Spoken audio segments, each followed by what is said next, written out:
हाँ तो बच्चों स्टार्ट करते हैं मोल कॉन्सेप्ट। मोल कॉन्सेप्ट पता करने से पहले हम पहले पता करें कि वन मोल होता क्या है, ये मोल होता क्या है।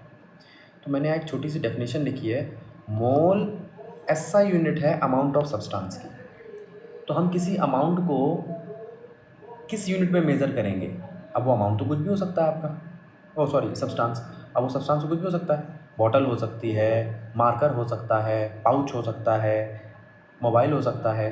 तो उन सब के लिए एक हमने यूनिट बनाई मोल।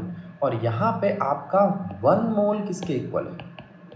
वन मोल इक्वल है 6.022 इंटू 10⁻23 क्वांटिटी के। 6.022 इंटू 10⁻23 एक ऐसा नंबर है जिसे मैं एक मोल कहूँगा। तो एक मोल के अंदर इतनी सारी चीज़ें होती हैं। आपको जैसे पता होगा कि एक दर्जन के अंदर 12 चीज़ें होती हैं, एक सेंचुरी के अंदर 100 चीज़ें होती हैं। कभी सुना है भाई कोई बैट्समैन है या विराट कोहली ने एक सेंचुरी मारी तो इसका मतलब क्या, उसने 100 रन मारे। तो 100 रन का मतलब क्या है? एक सेंचुरी। जैसे केले खरीदने जाते तो एक दर्जन, वैसे अगर कोई कहे कि मुझे एक मोल चीज़ चाहिए तो वो इतने नंबर होंगे। ठीक है, बहुत बड़ी यूनिट है इसलिए बहुत छोटी चीज़ों के लिए यूज़ की जाती है, जैसे एटम, मॉलिक्यूल, इलेक्ट्रॉन्स, प्रोटॉन और न्यूट्रॉन। ठीक है, तो ये हुआ आपका मोल कॉन्सेप्ट। एक तो मोल कॉन्सेप्ट में हमने मोल का मतलब समझा। अब मैं आपसे कह रहा हूँ ये जो मोल है इसका फ़ायदा क्या है? मोल का फ़ायदा है भैया ये 4 चीज़ों को कनेक्ट कर रहा है। एक तो नंबर, मास, वॉल्यूम और चार्ज। एक मोल कुछ नंबर के इक्वल है और वो कुछ नंबर का हमारे पास कुछ मास है। वो फिक्स है, मास भी फिक्स है, वो नंबर भी फिक्स है, वो चार्ज भी फिक्स है और वो वॉल्यूम भी फिक्स है। वो कितना है वो अब हम देखेंगे। नंबर की बात करें तो वो है एवोगैद्रो नंबर। तो एवोगैद्रोस नंबर कितना है? 6.022 इंटू 10⁻23। अब ये क्या होंगे? एटम, मॉलिक्यूल, कुछ भी एंटिटीज लिख रहा हूँ मैं। और मास की बात करूँ तो ये होगा आपका या तो एटॉमिक मास या मॉलिक्यूलर मास। वो डिपेंड करता है हम एटम की बात कर रहे हैं या मॉलिक्यूल की। तो अगर मैं आपसे कहूँ कि 6.022 10⁻23 हाइड्रोजन एटम का मास कितना होगा, तो आप कहोगे भैया हाइड्रोजन एटम का 1 ग्राम मास। यही मैं सोडियम की बात करूँ तो 23 ग्राम मास। याद रखना ये मास ग्राम में होंगे, ज़्यादा अच्छा रहे तो आप ये लिख लीजिए ग्राम एटॉमिक मास। उसके बाद बारी आती है वॉल्यूम की। तो वॉल्यूम 22.4 लीटर, लेकिन इसकी एक कंडीशन है, उसे बोलते हैं हम standard temperature and pressure, STP पे। और चार्ज NF चार्ज, N है नंबर ऑफ इलेक्ट्रॉन ट्रांसफर,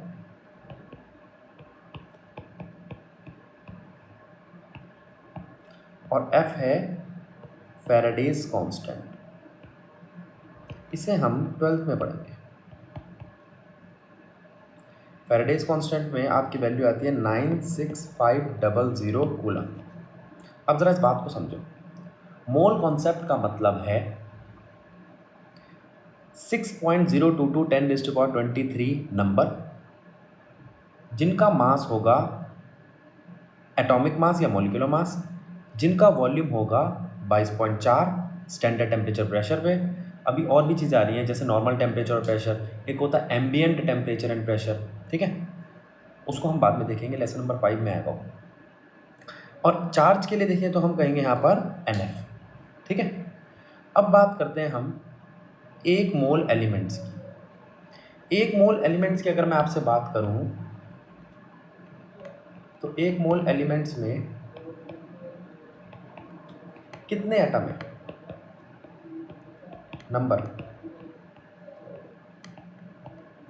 ठीक लिखा है। अभी आपको बताया था अगर नंबर की बात करेंगे तो एवोगैद्रो नंबर आएगा 6.022 इंटू 10⁻23। ठीक है, अब अगर मैं मास की बात करूं तो एलिमेंट है इसलिए एटॉमिक मास।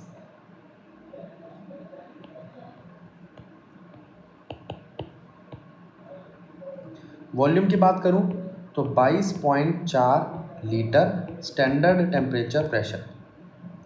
चार्ज वही NF। ठीक है, अगर मैं आपसे बात करूं जैसे अभी 1 मोल ऑफ एलिमेंट की करिए तो 1 मोल ऑफ कंपाउंड,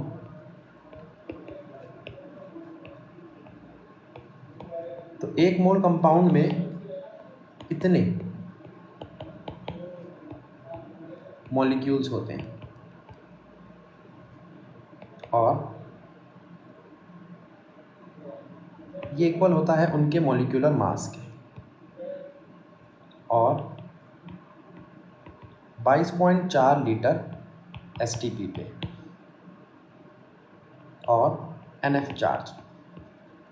तो बस कंपाउंड और एलिमेंट से सिर्फ एक चीज़ का फ़र्क आया है, वो है उनकी एंटिटीज़ बदल गई। एक के एलिमेंट है, एक के एटम है और एक के मॉलिक्यूल्स हैं। ठीक है, अगर मैं बात करूं, एक मिनट उसको ठीक कर दूं। अगर मैं बात करूं कंपाउंड की तो मॉलिक्यूल्स, और अगर मैं बात करूं एलिमेंट्स की तो एटम्स। अब कुछ क्वेश्चन देखते हैं।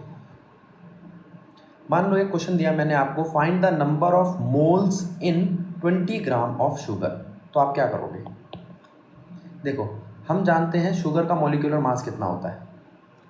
देखो ये लिख सकता हूँ मैं, molecular mass of sugar. Sugar है क्या? C12H22O11।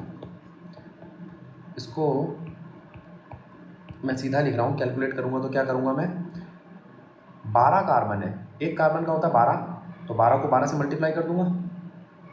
22 हाइड्रोजन है, एक हाइड्रोजन का होता है 1 ग्राम, उसको 22 से मल्टीप्लाई कर दूंगा। 11 ऑक्सीजन है, एक ऑक्सीजन का होता है 16 ग्राम, 16 को 11 से मल्टीप्लाई कर दूंगा। तो यहाँ पे मॉलिक्यूलर मास आ गया शुगर का। अब 342 ग्राम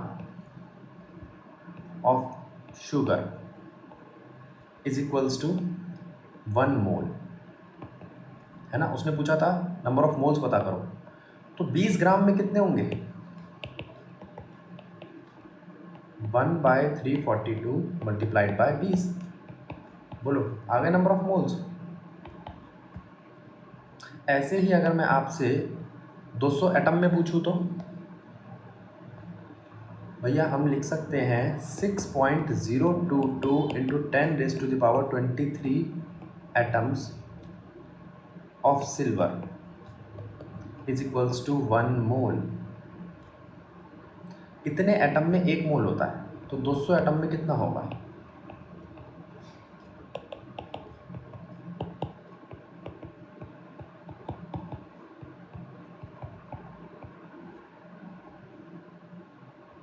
ठीक है, ठीक है, इसको थोड़ा नीचे कर लेते हैं। इसके बाद बारी आती है 4 लीटर H2 गैस। तो आप पहले लिखो 22.4 लीटर में, तो पता है हमें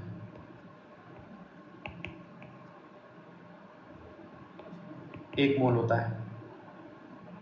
याद रखना STP पे 22.4 लीटर में 1 मोल होता है, तो 4 लीटर में कितना होगा?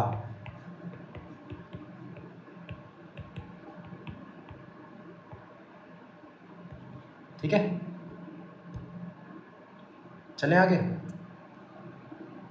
अगला क्वेश्चन देखो, 20 ग्राम ऑफ NaCl, जैसे पिछला कराया था वैसा ही है। पहले मॉलिक्यूलर मास लिखो,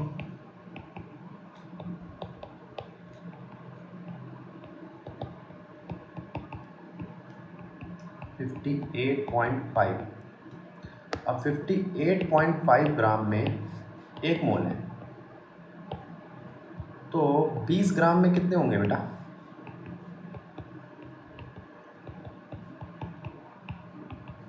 आ जाएंगे नंबर ऑफ मोल्स। अब बारी आती है फाइंड करो मास कितना होगा 2 मोल NaCl का। तो हम कह सकते हैं कि भैया 1 मोल NaCl का मास अभी हमने देखा है, 1 मोल NaCl का मास है 58.5 ग्राम। तो 2 मोल NaCl का मास कितना होगा? 2 इंटू 58.5। कर लोगे या करूं? 8 दूनी 16, 1 17, 117 ग्राम। अब वो कहता है दो मॉलिक्यूल्स ऑफ जिंक का मास कितना होगा? पहले लिखो ZnSO4 का मॉलिक्यूलर मास कितना होता है? Molecular mass of ZnSO4, zinc का 65 होता है, 32 होता है इसका, और 16 चौके 64, 64 हो जाएगा इसका, है ना? तो इसको कैलकुलेट करते हैं।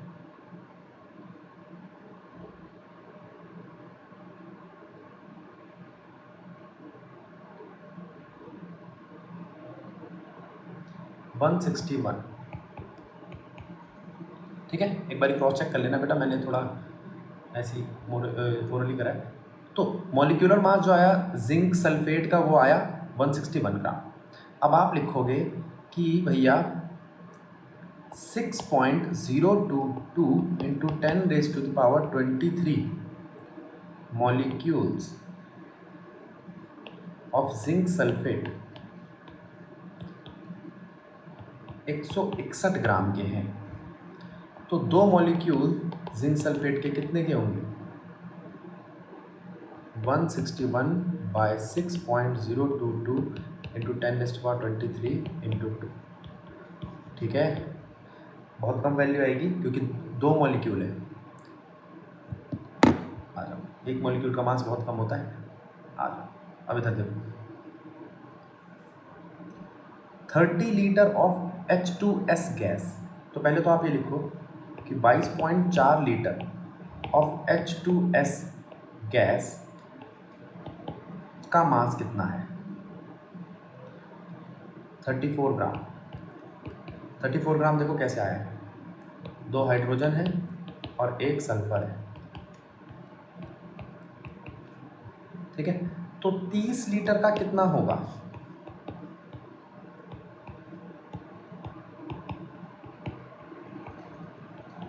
आ जाएगा, ठीक है। Find volume of 2 mole of nitrogen gas. पहले तो ये लिखो 1 मोल नाइट्रोजन गैस STP पे होती है 22.4 लीटर की। तो 2 मोल कितने की हो जाएगी? 2 इंटू 22.4, ठीक है। ऐसी मास के केस में देखे तो इथेन की बात कर रहा है वो। पहले तो इथेन का मॉलिक्यूलर मास लिखो। देखो molecular mass of ethane C2H6 is equals to कितना हुआ? 30, है ना। तो भैया 30 ग्राम इथेन का वॉल्यूम होता है 22.4 लीटर। तो 20 ग्राम का कितना होगा?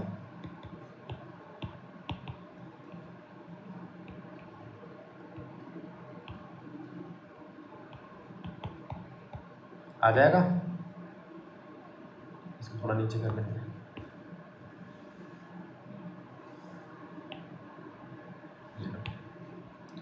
अब अगला क्वेश्चन देखो, 2 into 10⁻³ molecules of chlorine gas में कितना वॉल्यूम होगा?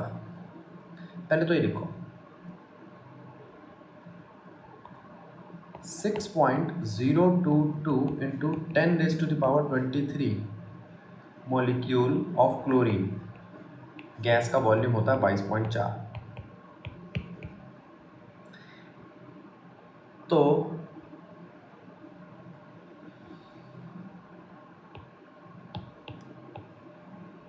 थोड़ी जगह चाहिए, तो देखना क्या था वैल्यू। 2 इंटू 10⁻23 का कितना, 2 इंटू 10⁻³ का कितना होगा? वॉल्यूम ऑफ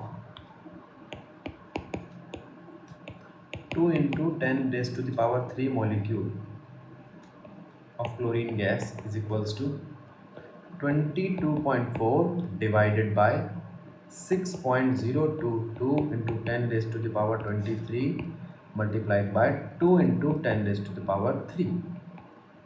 तो यहाँ आपका वॉल्यूम आ जाएगा। ये एक एनसीईआरटी का क्वेश्चन है। इसमें कह रहा है कि भैया calculate the number of atoms in each of the following. 52 मोल में तो आप लिखोगे 1 मोल आर्गन में होते हैं इतने एटम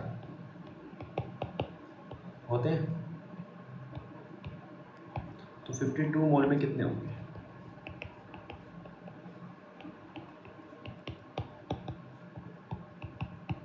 हो जाएंगे। अब बारी आती है 52U की। अब इस चीज़ को ध्यान में देना, ये मोल की बात नहीं है। आप लिखोगे 4U हीलियम के अंदर एक एटम होता है, तो 52U हीलियम में कितने एटम होंगे?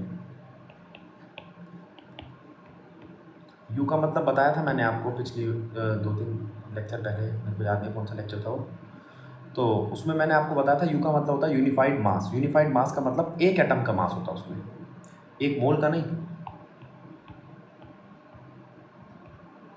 तीसरा पार्ट है 52 ग्राम ऑफ हीलियम। हाँ, अब ग्राम आ गया ना, तो फिर से आप लिखोगे 52 ग्राम ऑफ हीलियम में कितने एटम होते हैं? 4 ग्राम ऑफ हीलियम में एक मोल यानी कि कितने एटम्स होते हैं?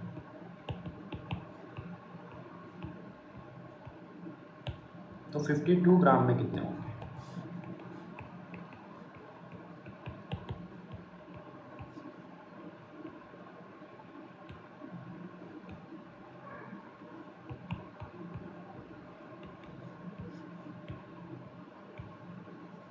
ठीक है, तो ये कुछ क्वेश्चन थे जिनमें हमने मोल कंसेप्ट को देखा। मोल कंसेप्ट का मतलब समझा कि मोल कंसेप्ट में मोल का मतलब है एक नंबर 6.022 10⁻23, उसको हम रिलेट करते हैं एटॉमिक मास या मॉलिक्यूलर मास से, उसको हम रिलेट करते हैं वॉल्यूम से और चार्ज से। अभी हमारा एक पॉइंट रह रहा है जो मैंने आपको छुड़वा दिया था लास्ट क्लास में। मैंने कहा था मोल कंसेप्ट के बाद कराऊंगा, वो थे आपके सोल्यूशन के न्यूमेरिकल, ये रहे। ठीक है, तो ये आपके क्वेश्चन रह रहे हैं, इसको हम लेंगे